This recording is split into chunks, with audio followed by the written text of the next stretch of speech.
Prof. Saldi Isra, rasanya kepala dan hati saya nih Prof jadi penuh mendengar penjelasan Prof Saldi tadi. Ada perdebatan antara Thomas Jefferson dan James Madison. Itu kan menarik sekali kan Pak Ketua kalau kita mendengar informasi seperti itu. Karena isi media kan belakangan perdebatan Rosuryo dengan Projo gitu kan soal ijazah. Kalau di Indonesia orang bisa perang bermalam-malam begitu. Tiga memang melalui penafsiran yang dilakukan oleh hakim. Orang sekarang kan berdebat. Misalnya di Amerika itu terakhir soal apa iya kita harus mempertahankan modal pemilihan presiden Amerika Serikat yang tidak demokratis itu. Jadi pemilihan Amerika Serikat itu menarik bukan karena sistem pemilihan itu sendiri, tapi karena ada proses menuju adanya calon presiden. Itu yang menarik. Tapi kalau proses pemilihannya tidak adil kok. Semalam saya baca perdebatan antara Thomas Jefferson dengan Madison beberapa tahun setelah konstitusi Amerika Serikat dibentuk. Ini dua orang yang ikut merumuskan konstitusi. Orang yang menjadi founding fathers-nya konstitusi Amerika Serikat. Ketika itu Jefferson lagi bertugas sebagai duta besar Amerika di Perancis.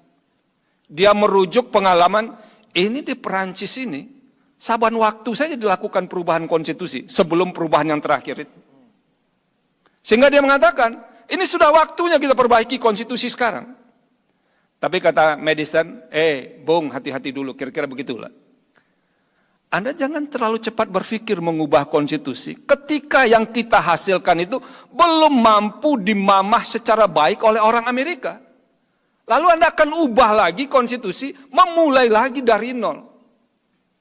Dan ternyata kemudian orang ini berdebat, ada juga jalan tengahnya, Pak Ketua MPR. Apa? Oke, kalau mau mengubah konstitusi, tapi pilihan yang kecil-kecil saja. Ubahlah konstitusi itu berdasarkan isu, tapi kemudian dia harus dilampirkan di belakang dari konstitusi itu sendiri. Artinya apa? Orang boleh lihat ada perubahan 1, amandemen 1, amandemen 2, tapi orang tetap akan baca dari awal teks konstitusi sampai perubahannya.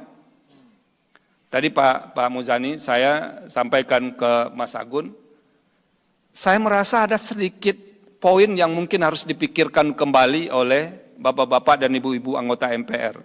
Soal naskah gabungan perubahan 1, 2, 3, 4 itu. Itu kan ada, kalau dilihat di buku yang dikeluarkan MPR itu, Undang-Undang Dasar yang hasil pendiri bangsa, perubahan 1, perubahan 2, perubahan 3, perubahan 4. Lalu ada, perubahan dalam satu naskah. Pak Muzani, pengalaman saya mengajar, karena ada perubahan satu naskah, Undang-Undang Dasar 45 itu yang dibaca perubahan dalam satu naskah itu saja sekarang. Akhirnya apa? Orang belajar hukum tata negara kita yang berbasiskan ke konstitusi menjadi tercerabut pengetahuannya. Kenapa? Tidak mau lagi baca naskah yang awal itu. Nah mungkin itu menurut saya tidak usah secara formal dibuat oleh Mahkamah Konstitusi sehingga itu tidak muncul lagi menjadi satu naskah yang ada di buku yang dikeluarkan MPR itu. Agar orang belajar betul-betul baca dari konstitusi awal, perubahan pertama, perubahan kedua, perubahan ketiga, perubahan keempat. Sekarang yang saya pahami, seolah-olah Undang-Undang Dasar 45 itu adalah hasil perubahan dalam satu naskah itu saja, padahal itu salah. Ini mungkin salah satu yang usul saya yang mungkin bisa dipertimbangkan untuk memberikan kesadaran baru kepada orang untuk belajar konstitusi. Itu yang kedua. Yang ketiga, saya merasa begini, sekomplit apapun konstitusi dirumuskan, pasti tidak akan bisa menjawab perkembangan ketatanegaraan kita.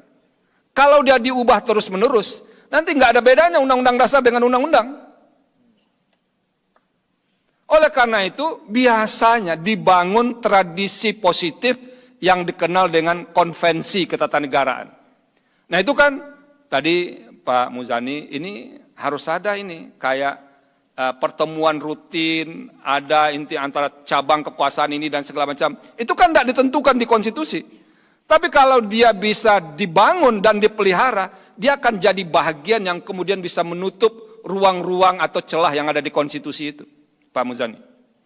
Nah yang ketiga memang melalui penafsiran yang dilakukan oleh hakim. Orang sekarang kan berdebat, misalnya di Amerika itu terakhir soal, apa iya kita harus mempertahankan modal pemilihan Presiden Amerika Serikat yang tidak demokratis itu. Jadi pemilihan Amerika Serikat itu menarik bukan karena sistem pemilihan itu sendiri, tapi karena ada proses menuju adanya calon presiden. Itu yang menarik. Tapi kalau proses pemilihannya tidak adil, Kak. Hillary Clinton kalah dulu ketika berhadapan dengan Donald Trump, secara suara dia lebih besar. Kalau di Indonesia orang bisa perang bermalam-malam begitu. Jadi sistemnya jauh lebih bagus sistem kita kalau soal penentuan pemenangnya dibanding Amerika Serikat. Tapi dia punya piranti lain yang bisa menutup itu. Nah oleh karena itu menurut saya, kalau ada kelemahan-kelemahan di konstitusi, dan itu pasti ada, kita harus mulai membangun tradisi menutup itu tanpa harus berpikir dulu mengubah konstitusi itu. Nah ini yang saya katakan, keinsafan baru saya yang timbul setelah beberapa tahun dari konstitusi. Bahkan kalau dibaca di disertasi saya mengkritik pola legislasi yang dihasilkan oleh hasil perubahan konstitusi itu. Karena menurut saya, ini kan meniru model lama saja dulu. Model yang ada di zaman Orde Baru dan Orde sebelumnya. Tapi saya mempersalahkan itu di disertasi saya karena meneropongnya dari model legislasi dalam sistem presidensial. Tapi dengan ada keterlibatan pemerintah, tidak ada undang-undang yang tidak bisa diselesaikan. Walaupun kadang-kadang memerlukan waktu yang relatif lama. Jadi nggak ada.